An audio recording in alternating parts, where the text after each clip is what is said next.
প্রথম 15 দিনের মধ্যে, জন্মের সময় বা 15 দিনের মধ্যে যত তাড়াতাড়ি সম্ভব, তারপর 6 সপ্তাহে, 10 সপ্তাহে এবং 14 সপ্তাহে। এটা হচ্ছে কি টেনিও, এটাই হচ্ছে কি টিকাকরণ, এটাই হচ্ছে কি ভ্যাকসিনেশনের পিরিয়ডটা।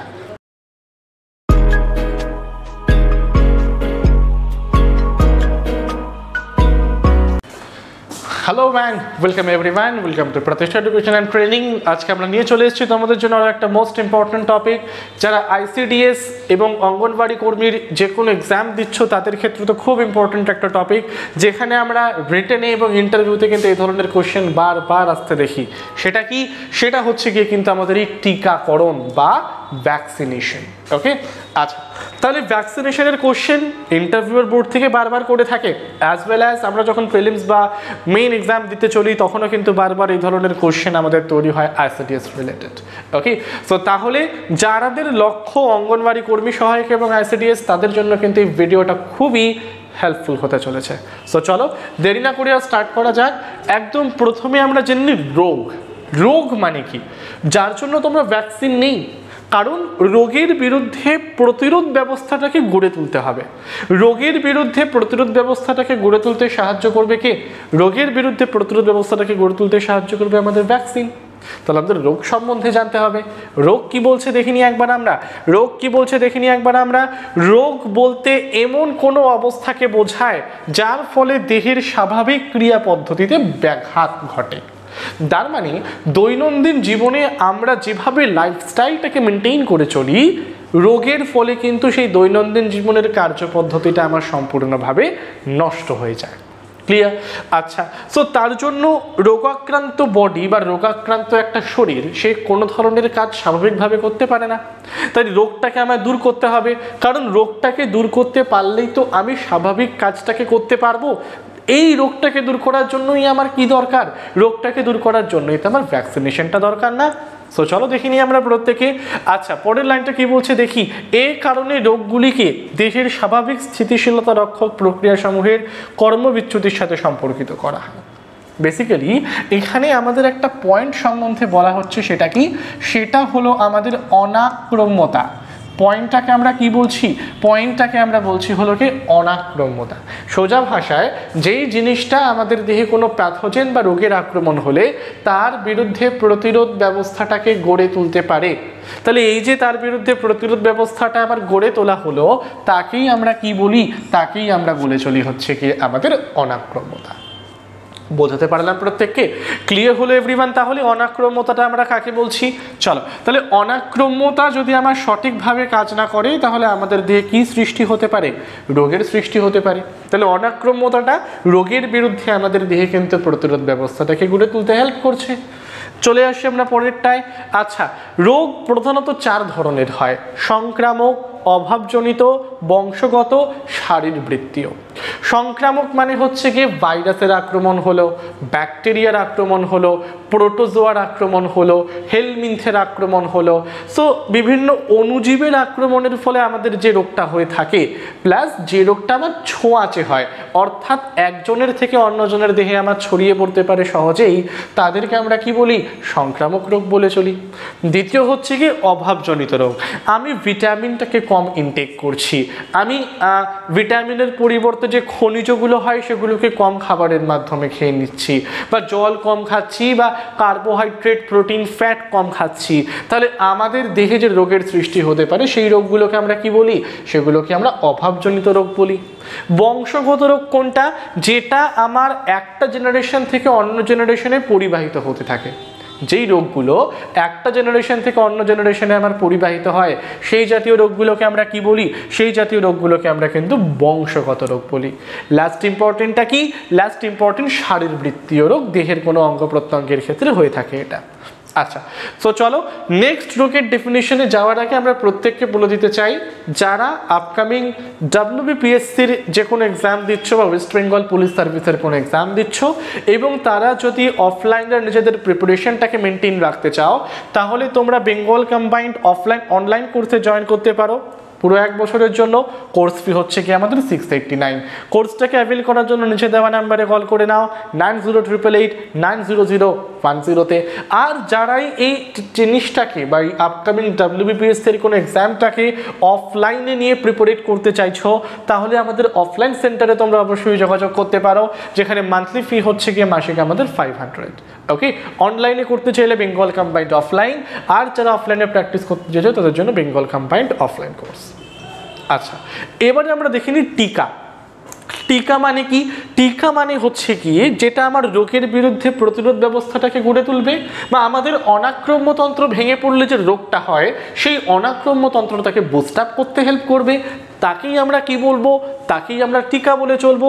যেরকম এখানে দেখিনি যে জৈব রাসায়নিক যৌগ যা অ্যান্টিবডি তৈরি হওয়ার প্রক্রিয়াকে উত্তেজিত করে তোলে। বেসিক্যালি অ্যান্টিবডি কি করে?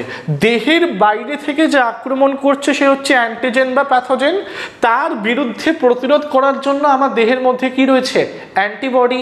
এবারে অ্যান্টিবডিটা কি করছে? ইমিউনিটি বা অনাক্রম্যতাটাকে তৈরি করতে হেল্প করছে। এবারে অ্যান্টিবডি যদি কাজ না করে তাহলে অ্যান্টিজেন আমার দেহের মধ্যে ঢুকে তো রোগটাকে বানিয়ে দেবে। এবারে অ্যান্টিবডির পাওয়ারটাকে আমি বাড়াতে চাই, অ্যান্টিবডির কার্যক্ষমতাটাকে আমি বাড়াতে চাই, তাহলে অ্যান্টিবডির কার্যক্ষমতাটাকে বাড়ানোর জন্য আমাকে যেই জিনিসটা অ্যাপ্লাই করতে হবে তাকে আমরা কি বলবো? তাকে তো আমরা টিকা বলে চলবো না। তাহলে যে জৈব রাসায়নিক যৌগ যে অ্যান্টিবডি তৈরি হওয়ার প্রক্রিয়াকে উত্তেজিত করে দেহে কোনো একটি রোগের জন্য প্রতিরোধ ক্ষমতা বা অনাক্রম্যতা জন্মাতে সাহায্য করে, তাকেই আমরা কি বলি? তাকেই কিন্তু আমরা টিকা বা ভ্যাকসিন বলে চলি, তাকেই কিন্তু আমরা টিকা বা ভ্যাকসিন বলে চলি। এবারে টিকার পরে আমরা চলে আসছি টিকাদান বা ভ্যাকসিনেশন কাকে বলে। ভ্যাকসিন সম্বন্ধে তো পড়লাম, তাহলে টিকাদান বা ভ্যাকসিনেশন মানে কি? টিকাদান হলো টিকা সম্পাদনের মাধ্যমে কোনো রোগ থেকে সুরক্ষা বিকাশে সহায়তা করার জন্য প্রতিরোধ ব্যবস্থা গড়ে তোলার ব্যবস্থা করা হয়। বেসিক্যালি টিকা হচ্ছে গিয়ে রোগের জন্য দেয়। এবারে এক একটা টিকার কার্যক্ষমতা আমার অনেকবার হতে পারে। মানে ধরো আমি একটা ওষুধ নিচ্ছি, ধরো BCG বা ধরো পোলিও, তাহলে পোলিও হচ্ছে একটা রোগ, একটা ভাইরাস গঠিত রোগ। এবারে পোলিও যাতে না হয় কোনো বাচ্চার দেহে, তাহলে তাকে টিকা নিতে হবে। টিকাটার নাম কি? Oral polio vaccine. তাহলে এই ওরাল পোলিও ভ্যাকসিন তাকে কিন্তু অনেকগুলো ডোজ নিতে হয়, একটা ডোজ নিলে হয় না, একটা ডোজকে আমরা টিকা বলছি। আর এই যে একটা বাচ্চাকে অনেকগুলো পোলিও ভ্যাকসিনের ডোজ আমার একসাথে খাওয়ানো হচ্ছে, এই যে ডোজের পরিমাণ ধীরে ধীরে বাড়ছে বা ডোজটা আমার সিরিয়াল ওয়াইজ চলছে, এই ঘটনাটাকে আমরা কি বলি? টিকাদান বা ভ্যাকসিনেশন বলে চলি। চলে আসছি আমরা পরেরটায় ধাপে যাওয়ার আগে প্রত্যেককে বলে দিতে চাই, যারা আপকামিং ক্লার্কশিপ, মিসলেনিয়াস এবং ক্লার্কশিপ মিসলেনিয়াস ফুড এসআই এই 3টে এক্সামকে একসাথে পাখির চোখ করছো, তারা কিন্তু অবশ্যই আমাদের মক টেস্ট সিরিজগুলো অ্যাভেল করো, যেখানে তোমরা শুধু ক্লার্কশিপের মক টেস্ট পেয়ে যাচ্ছ 47 রুপিজে, মিসলেনিয়াসেরটা পেয়ে যাচ্ছ 56 রুপিজে, এবং দুটো ধরনের মক টেস্টেই তোমরা 5 ফুল মক টেস্ট পেয়ে যাচ্ছ, তার সলিউশন পাচ্ছ, তার PDF ডাউনলোড করতে পারছো, প্লাস অ্যাজ ওয়েল অ্যাজ তুমি 50+ টপিক ওয়াইজ টেস্টকেও কিন্তু ভালো মতো ওখানে অ্যাভেল করতে পারছো।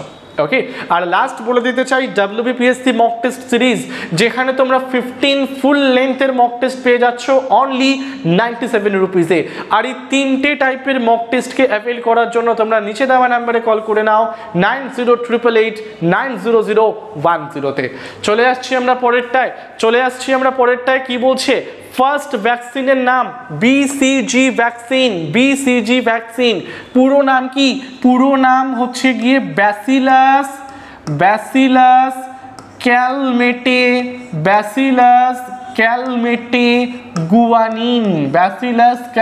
গুয়ানিন।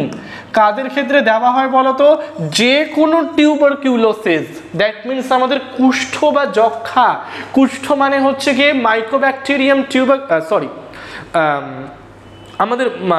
কুষ্ঠ মানে হচ্ছে গিয়ে মাইকোব্যাকটেরিয়াম লেপ্রি, আর যক্ষা মানে হচ্ছে গিয়ে মাইকোব্যাকটেরিয়াম টিউবারকুলোসিস। তাহলে যক্ষা কাকে এফেক্ট করে? গলা বা আমাদের ফুসফুসটাকে এফেক্ট করে। তাহলে যক্ষা যাতে কোনো বাচ্চার না হতে পারে তার জন্য জন্মের সময় বাচ্চাকে টিকা দিয়ে দেওয়া হয় কিসের? BCG ভ্যাকসিনের, যার পুরো নাম ব্যাসিলাস ক্যালমেটে গুয়ানিন, যেটা সেই শিশুটিকে পরবর্তীকালে যক্ষার হাত থেকে কিন্তু রক্ষা করে। কারণ টিকার কাজটাই তো তাই, পরবর্তীকালে যাতে কোনো রোগ না হয় তার জন্য তো সেই প্রতিরোধ ব্যবস্থাটা আগে থেকে ইমিউনিটিকে আমার জানিয়ে দেয়, অনাক্রম্যতাটাকে জানিয়ে দেয়। তাহলে এটা হলো বিসিজি। কখন নেওয়া উচিত? জন্মের সময় নেওয়া উচিত। ওকে, কোন রোগের বিরুদ্ধে? টিবি রোগের বিরুদ্ধে। চলে আসছি পরেরটায়। নেক্সট আমাদের ইম্পর্টেন্ট হচ্ছে কি হেপাটাইটিস বি। হেপাটাইটিস বি কখন বা কোথায় এফেক্ট করে? যকৃৎকে এফেক্ট করে, লিভারকে এফেক্ট করে দেয় সম্পূর্ণ। এবারে হেপাটাইটিস বি যাতে কোনো শিশুর পরবর্তীকালে না হতে পারে তার জন্য সেই শিশুটিকে জন্মের সময় বা 24 ঘন্টা বা জন্মের 24 ঘন্টার মধ্যে যত তাড়াতাড়ি সম্ভব হেপাটাইটিস যাতে না হতে পারে, তাই জন্মের 24 ঘন্টার মধ্যে যত তাড়াতাড়ি সম্ভব তাকে টিকা দিয়ে দেওয়া হয়। কিসের টিকা দেওয়া হয়? দেওয়া হয় হচ্ছে কি হেপাটাইটিস বি এর টিকা দিয়ে দেওয়া হয়। কিসের টিকা দেওয়া হয়? হেপাটাইটিস বি এর টিকা দিয়ে দেওয়া হয়। ওকে, আচ্ছা, হেপাটাইটিস বি এর পরে আমরা চলে আসছি পোলিও। পোলিও হচ্ছে গিয়ে কাকে এফেক্ট করে? Central nervous system. আমাদের ইন্ডিয়া এখন পোলিও ফ্রি। তাহলে পোলিওটাকে রিমুভ করতে গেলে যাতে ফার্দার কোনো শিশুর পোলিও না হতে পারে তার জন্য বাচ্চাটিকে আমাদের ওপিভি ভ্যাকসিন দেওয়া উচিত। ওপিভি ভ্যাকসিন মানে কি? Oral polio vaccine. ডিসকভার করেছিলেন কি? ডিসকভার করেছিলেন বিজ্ঞানী জন স্যাক। তিনি এই ওপিভি ভ্যাকসিনটাকে ডিসকভার করেছিলেন। পোলিওটা কি? একটা ভাইরাল ফিভার যেটা একটা বাচ্চার মস্তিষ্ককে বা পাকে আমার করে তুলতে পারে। ওকে, কখন নেওয়া উচিত? প্রথম 15 দিনের মধ্যে, জন্মের সময় বা 15 দিনের মধ্যে যত তাড়াতাড়ি সম্ভব, তারপর 6 সপ্তাহে, 10 সপ্তাহে এবং 14 সপ্তাহে। এটা হচ্ছে কি টেনিও, এটাই হচ্ছে কি টিকাকরণ, এটাই হচ্ছে কি ভ্যাকসিনেশনের পিরিয়ডটা। আচ্ছা, পোলিওর পরে পরবর্তীতে যেটা আমরা আসবো সেটা হচ্ছে কি ডিপিটি। ডিপিটি মানে কি? ডিপিটি মানে হচ্ছে কি ডিপথেরিয়া পার্টুসিস টিটেনি। আচ্ছা, ডিপথেরিয়ার বিরুদ্ধে, টিটেনির বিরুদ্ধে, পার্টুসিসের বিরুদ্ধে আগে থেকেই প্রতিরোধ ব্যবস্থা গড়ে তোলার জন্য যেই ভ্যাকসিনটাকে আমায় অ্যাডপ্ট করতে হয় সেই ভ্যাকসিনটার নাম কি? DPT vaccine. আচ্ছা, নেক্সট আমরা চলে আসছি। যাওয়ার আগে প্রত্যেককে বলে দিতে চাই যারা WBPSC বা WBCS, SSC, রেলওয়ে, ব্যাংক বা পুলিশ রিলেটেড কোনো এক্সামের জন্য প্রিপারেশন নিতে চাইছো তারা অবশ্যই আমাদের অফলাইন সেন্টার IBT বারাসাত এবং IBT বেহালায় যোগাযোগ করতে পারো। আরও ডিটেলস জানতে নিচে দেওয়া নাম্বারে তোমরা কিন্তু কল করে নাও। ওকে, তাহলে টিকাকরণের প্রথম অধ্যায় আজকে আমরা সেখানেই শেষ করলাম। আরও ভিডিও পেতে টিকাকরণের আরও রোগের সম্বন্ধে জানতে এবং আরও রোগের টিকাকরণের পদ্ধতি সম্বন্ধে জানতে অবশ্যই তোমরা আমাদের চ্যানেলটিকে ফলো করো। Till then, thank you everyone.